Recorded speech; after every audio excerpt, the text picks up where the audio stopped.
término de repente no es el adecuado, así como el término en inicio de la enfermedad renal de nefropatía diabética pasó a ser un término en desuso y se habla de enfermedad renal diabética, ¿no? Entonces hablamos de una nefroesclerosis hipertensiva. Como dicen, y lo han dejado bien claro, es un diagnóstico por institución. Porque tenemos que preguntarnos, a ver, por ejemplo, ustedes han rotado ya, están rotando los diferentes servicios, y muchas veces vemos pacientes jóvenes, no me acuerdo de la paciente, una preclántica que hemos visto, tiene 37 años, si no me equivoco, menos,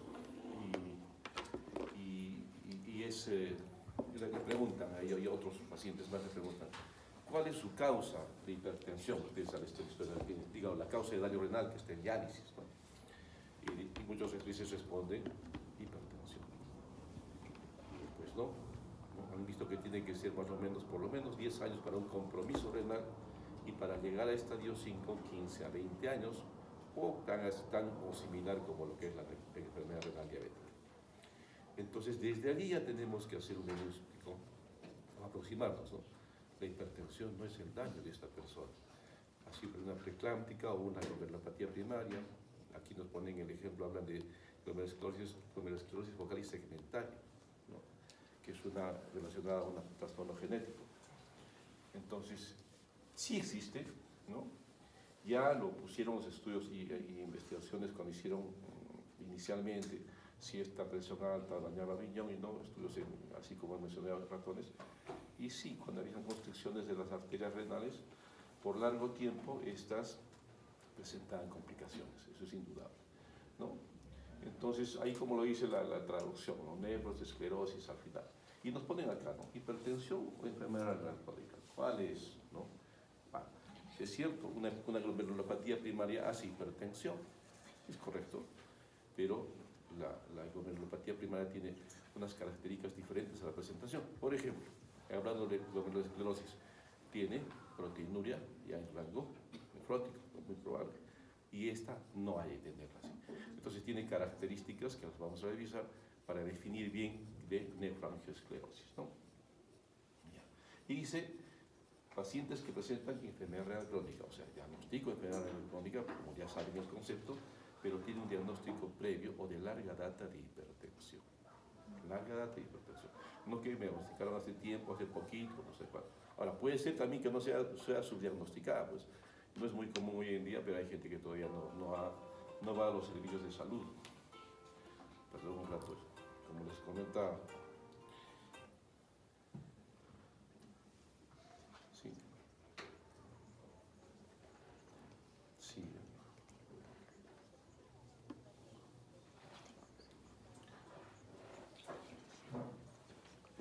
La Torre Plus de Vir, 7 de la noche, si soy bien. Sí, ¿ya? Es el consultorio 702 y el 7º piso nomás, eso lo voy a estar. ¿Ya? No se preocupe, ya saben. ¿Ya? Sí, por favor. ¿Ya? Estamos ustedes han visto alguna vez las clínicas de diálisis, ¿no? Y estamos en supervisión. Nos supervisa el ente rector que tiene, ustedes conocen el hospital, así que hay supervisos y no cumplen nada de ellos, ¿no? Bueno, y nos hacen dos aclaraciones claras, niveles relativamente bajos de albuminuria. Entonces su concepto tiene que ser, ¿no?, que tenga una proteinuria menor a 1 gramo, inclusive nos han dicho 500, otras aplicaciones le den a 300, 500 y lo dejamos en 1 gramo, alguna por ahí decía 1.5, la mayoría dice menor a 1 gramo. Entonces la albuminuria no va a estar muy aumentada. Y nos dicen riñones pequeños también, ¿no? Entonces, esas características las vamos a ver por lo poco, ¿no? Entonces, es diagnóstico de exclusión, ¿eh?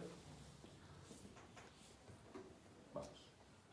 Hay diferentes estudios, ¿no es cierto?, que nos mencionan, muestran, y por ejemplo, que una presión arterial sistólica sobre 120, han planteado 120-80 como, ¿no?, la presión normal, ¿no? Pero por cada 10 milímetros de mercurio que ésta podría subir, incrementa el riesgo de 6%. Y decías terapia de trasplante renal, TRR es terapia de reemplazo renal o trasplante renal, ¿ya? Entonces, el riesgo relativo de padecer enfermedad renal crónica.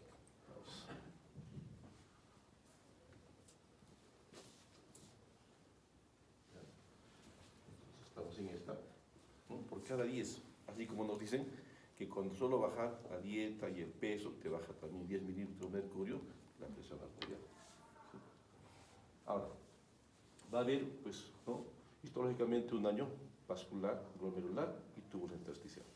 Nos han dicho claramente, ¿no? Hay un engrosamiento de los vasos que disminuyen la luz del vaso por depósito de colágeno, de compuesto hialino, ¿no? Entonces estas cositas ya lo han visto, es la misma fisiopatología. Pero hay daño vascular, hay un daño glomerular y hay un daño tubular. Obviamente, todo relacionado a esclerosis, ¿no es cierto?, en el tiempo. Y consecuentemente, ¿a qué? Aquí hay la presión arterial sistémica va a la arteriola aferente. Vamos a hacer un poquito más acá. Aquí, vamos a adelantarlo un poco. Ya, después procedemos ahí. Ya. Arteriola aferente, la arteriola aferente, junto con la presión arterial, ¿no? Dañan todos los órganos.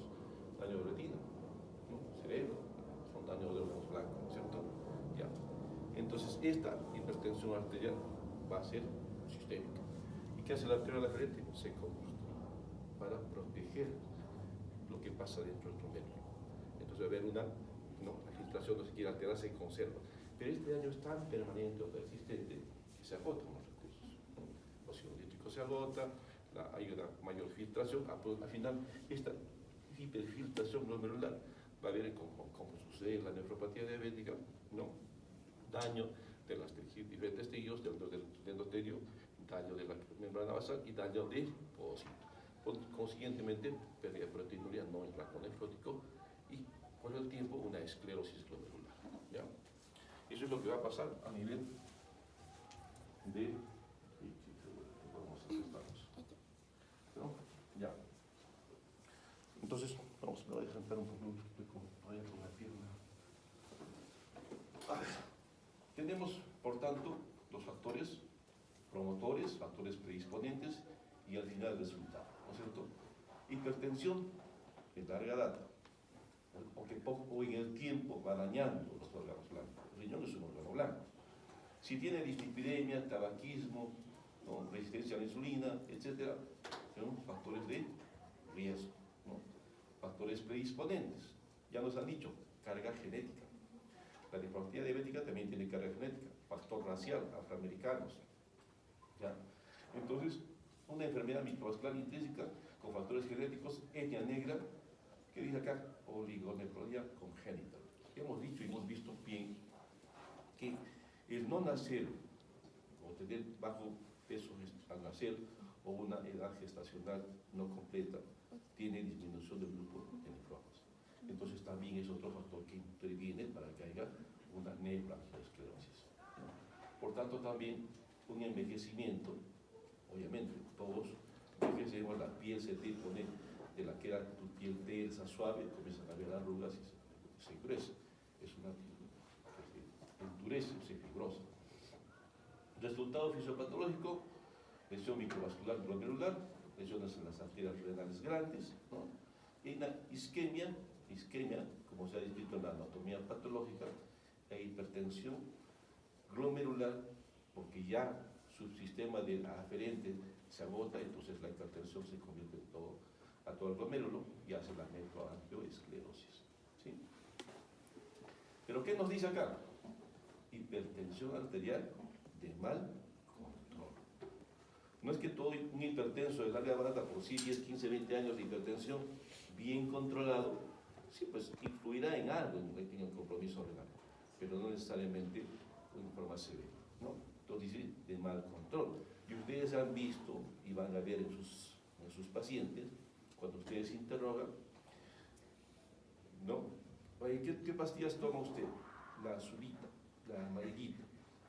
Pues esa no es, ¿no? Porque al siguiente mes la compre o le den en el seguro, cambió de distribuidor farmacéutico y es otro color, es otro liste, es otra caja.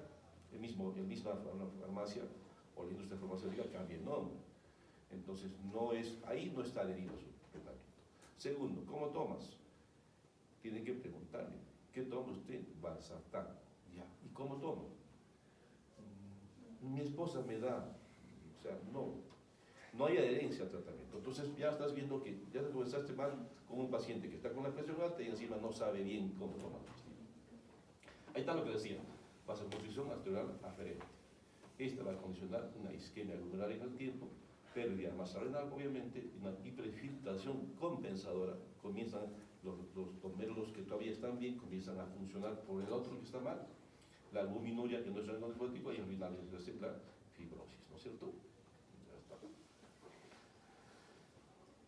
A ver, aquí, relación entre las alteraciones estructurales y funcionales de las frecuencias. Hipertensos, mira, 80% de los glomérulos están irrigados por arteriolas con depósitos hialinos. Ya los han visto, esto va a aumentar en un novillo, aumentando el tamaño de los capilares dilatados, o sea, está hiperfiltrando, está compensando. Y al final va a perder una autorregulación. Va a haber una isquemia glomerular, una isquemia tubular, al final todo esto va a dar una glomerulosclerosis, una fibrosis intersticial a nivel tubular. Todo se esclerosa. Por eso es que nos dicen que el riñón, como dicen, riñones pequeños, simétricos, no un solo riñón, los dos. Cuando ustedes ven un riñón, y han visto, hay poco, tiene un paciente una ectopía renal, ese riñón ya está mal, o sea, mal formado, chiquito, está en otro lugar. Pero ese es uno solo. Aquí están los dos riñones tan pequeños. ¿Ya? Por eso dice exclusión, buscamos las otras causas que lo estamos haciendo, ¿no? Aquí nos hablan de, ¿no?, factores genéticos del la cuerpo. ¿Sí? Mira, hay una isquemia, hay un mecanismo reflejo de regulación, una isquemia tubular, hay sustancias reactivas, adrenal, sistema nervioso simpático y sistema renal, la testosterona se estimulan, ¿no es cierto? Esto va a producir estimulación de óxido nítrico, el aumento del glomerular, la filtración glomerular, y esto va a producir un colapso, similar a lo que sucedería, ¿no?, en un reflejo miógeno. Al final todo esto termina en una esclerosis y una disminución del tamaño renal. Susceptibilidad genética, nos han mencionado esta en Apolo 1, pero también hay esta otra presentación genética. ¿Ya? Entonces, sí, como la nefropatía diabética, repito, pues eso tienen que tenerlo bien claro. No todos los diabéticos hacen diálisis, no es cierto. Y hay algunos que no están bien controlados, pero tampoco tienen compromiso renal severo. Entonces, afroamericanos, tenemos mucho de eso, ¿no? Entonces, hay diferentes estudios que nos mencionan acá, ¿no?, que no sabemos estudios qué genes tenemos, y nos han mencionado en su presentación que de repente podríamos hacer o deberíamos hacer estudio genético. ¿Cuántos genetistas tenemos en Cusco? Ahora, pero ni siquiera está trabajando como genetista. O sea, lamentablemente es que la verdad que deberíamos tener, pues, eso, nadie dice que no sea el doctor es genetista, y deberíamos aprovecharlo en lo que es, ¿no? Pero lo pueden dar seguro en la parte administrativa, para el periferia, y bueno, trabajas, tienes que trabajar, ¿no? Pero supongo y espero que esté haciendo estudios de forma privada, por lo menos, para que tengamos a bien saber, ¿no?, diferentes. La poliquística renal también, cuando genéticamente la podemos manipular en algún grupo, cortamos. O sea, ya no va a haber más antecedentes, la antecedencia se va a limpiar. Pero pues bueno, estamos atrasados. Estamos en Jerusalén, chicos. Bien, lo que yo les decía esto, ¿no? Al final es lo mismo que hemos hablado hasta ahorita. Y han hablado también de una forma de presentación benigna y una presentación maligna, ¿no es cierto? Lo que nos estamos refiriendo no es a la maligna. La maligna es un cuadro agudo de hipertensión, una emergencia o una urgencia hipertensiva que produce daño de órgano, ¿sí? No estamos hablando de eso. Estamos hablando de la benigna, que dice que es una larga historia de hipertensión arterial, tiene un deterioro lento y progresivo de la función renal, ¿no? Esto es abrupto, el otro, ¿sí? Proteinuria leve a moderada, ¿no? Y se acompaña también frecuentemente de hiperuricemia. Entonces, lo que nos estamos enfocando es en la forma benigna, ¿ya? La maligna, con las características descritas ahí, tiene obviamente per se daño de órgano blanco. Y el actuar es inmediato, ¿cierto? Ya. Diagnóstico por exclusión. Criterios diagnósticos de esclerosis hipertensiva, ¿no? Ahí está. Y ahí los tenemos. Y obviamente, ¿qué tenemos que llevarnos? Tenemos que saber hasta ahorita. Esto tiene que quedar. Alguna publicación por ahí le van a tener 50 años. Pero al final nos está diciendo una persona de edad. No me está diciendo un jovencito de 30 años, una jovencita de 30, una mamá que ha tenido dos y precáptica de 35 años. No, 55 años. Eso me dice. Pero ¿qué dice? Que también tenga hipertensión de larga edad. Menores de 55 años, sobre todo, no quiere decir solo sexo masculino, sobre todo sexo masculino, hipertensión arterial de larga evolución, enfermedad renal de lenta progresión, en sus controles progresivamente, pues por eso se hace el screening, ¿no? Vas en tu control a un paciente hipertenso, ¿qué tenemos que pedirle? ¿Qué le piden a ustedes? Tienen consulta externa y les toca hoy día, están en su centro de atención, vamos a con ustedes, van a comenzar con centros periféricos, ¿no es cierto? O pueblos, lo que sea, pero hay hipertensos, ¿ya? ¿Y qué le van a pedir? Vamos. ¿Qué negro? ¿Qué le vas a pedir? O sea, estás viendo que tu depresión no está controlada. De repente el herido no, o la medicación no es suficiente, pero está ahí. Tiene largo tiempo de hipertensión, tú has llegado a trabajar a la provincia, aunque tengo mi salud, y el paciente está con hipertensión. Hay diabéticos y hay hipertensos. Este es hipertenso. Tiene 55 años o más, tiene una hipertensión no controlada, ve la historia clínica y siempre no está controlada su presión. Te dan un medicamento, recibe la medicación. ¿Qué tenemos que decir más? Aprende el examen físico, vamos a pedirles esos exámenes. Creatinina, bioquímica renal. ¿Para qué pedimos EKG? Está bien, esto no. EKG, ¿por qué? Daño de órgano blanco, corazón. ¿Qué tenemos? Hipertrofia ventricular izquierda, me dice que ya tiene larga data y tiene complicación cardíaca. Después, un ecocardiograma, si tienen, ustedes ya hacen ecografía en todo lado y tienen que aprender a hacerla, chicos. Fondo de ojo, daño retinal. Si tiene daño retinal, ya me dice, también larga data, inclusive tiene su clasificación, ¿no? Entonces, ¿qué más? Ecografía, orina simple, orina 24 horas. ¿Cuál es la característica del examen de orina de un paciente con, si vio yo, lo englobo en una nefroangiosclerosis? Aparte de proteinuria, solo examen de orina. Que no tenga nada, ¿no? Limpio. Le ponen un término, ¿está? Sedimento limpio. No va a haber cilindros, no va a haber proteínas, no va a haber hematuria.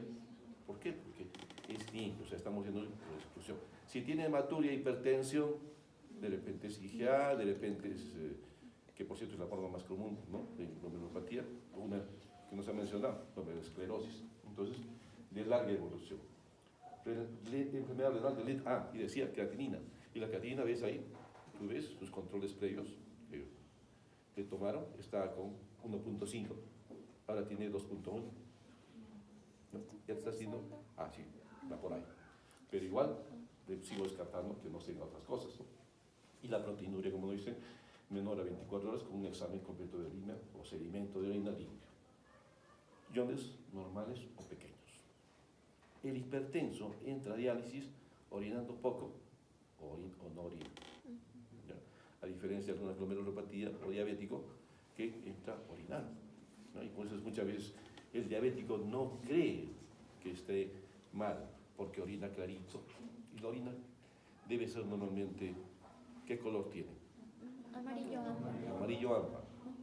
Entonces, y eso tomes un poco líquido, se va a hacer un poco más claro, pero no va a tener, o sea, va a ser clarito como la agüita. Entonces, no, yo orino clarito, ¿no?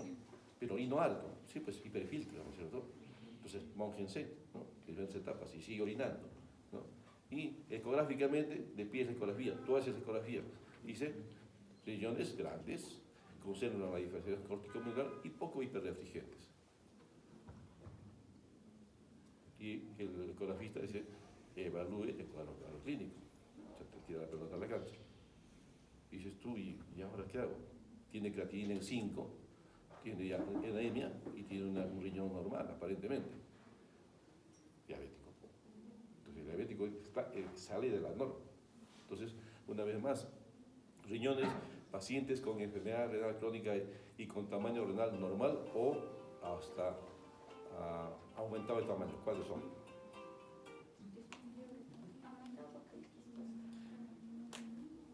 Esa es la pregunta, examen, ¿no? Y siempre se ha dicho, pacientes con daño renal severo o ya inclusive en diálisis, con enfermedad renal 4 o 5 y en diálisis, con riñones de tamaño normal o aumentado de tamaño. Poliquistosis renal, amiloidosis, diabetes, Hidronefrosis. virales, hepatitis. Otra infecciosa, VIH, leucemia, mieloma. ¿Ya? Entonces, llámese esas y la ecografía no me está saliendo, entonces algo de esto tiene ese paciente. Pero acá por exclusión nos dice riñones pequeños, ¿no? O pequeños, riñones pequeños. Generalmente va a ser pequeños, ¿no? Riñones simétricos en tamaño, porque los dos tienen que ser pues pequeños, ¿no? Se van a lobular, van a ser pequeños. Y lo que nos acaban de decir, ¿no sé? Retinopatía y hipertrofia ventricular izquierda. Nos está demostrando las otras características, ¿no? De un compromiso renal, ¿no?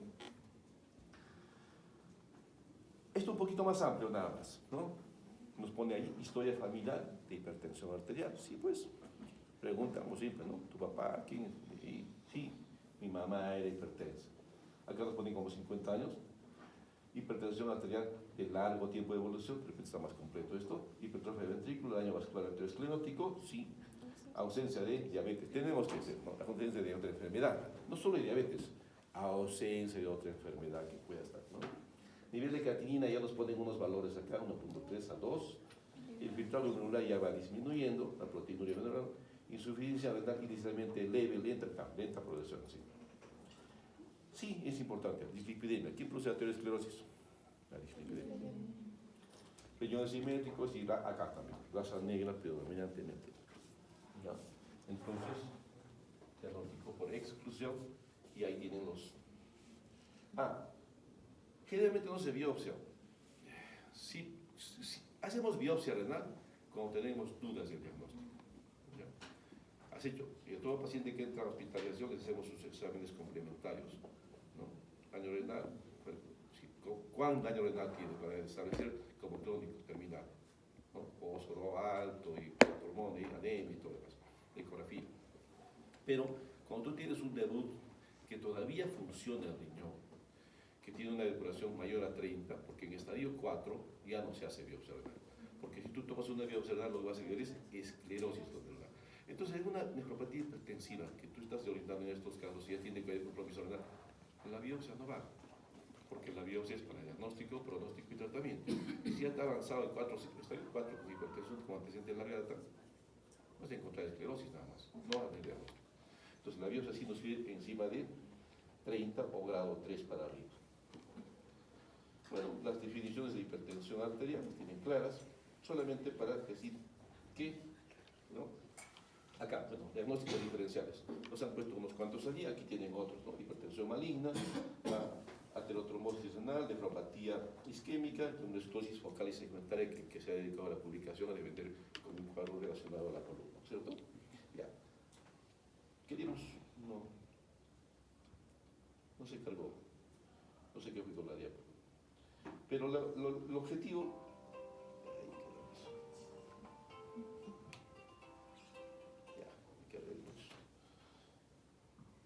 vamos acá. Cuando tú tienes un paciente con una presión arterial no controlada, ¿no?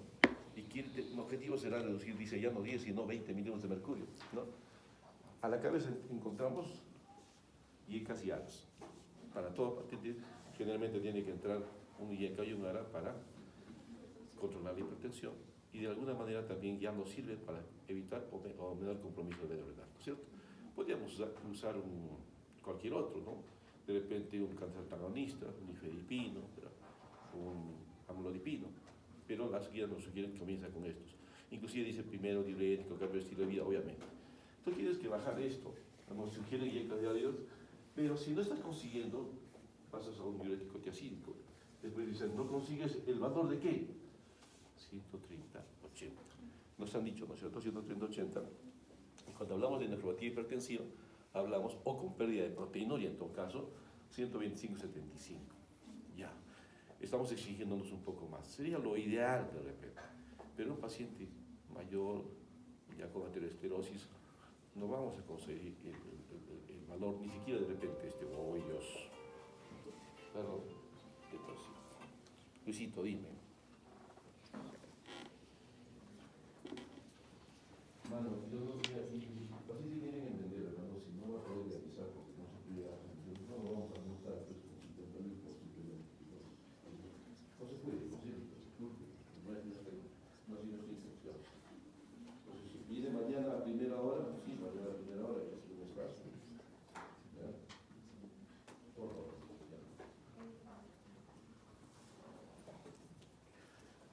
Bien, entonces, sumas un diurético de baja potencia o con busca de llegar a 130-80, sumas un diurético como tiacida, glucosamida, diuréticos más potentes, ¿no es cierto? Sumas un beta bloqueador, un calcio antagonista. Sigue sin llegar, pensarás en otras terapias. Pero todo esto, chicos, siempre, por favor, a ver, un ejemplo, uso valsartán, 80 miligramos día, una sola dosis día. La ventaja de los ARA2, que es de depósito, 24 horas. Enalapril, cada 12 horas. Captopril, cada 8 horas. ¿Ya? Entonces, un captopril cada 8 horas, ya, no me consigo el efecto. Y no hacer un captopril una vez al día. Entonces, depende de la vida media, de la distribución y todo eso, ¿no es cierto? Entonces, tienen que saber.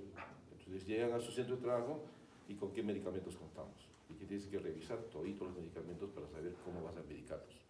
Porque ustedes van a estar encargados o van a ser directores del centro médico, o sea, el presupuesto, lo que fuera. Entonces, vida media, producto, regresamos, captopril cada 8 horas. Sumo dosis plena primero, antes de sumar todo. Voy a un calcio antagonista, un amlodipino. No, pero primero dosis plena.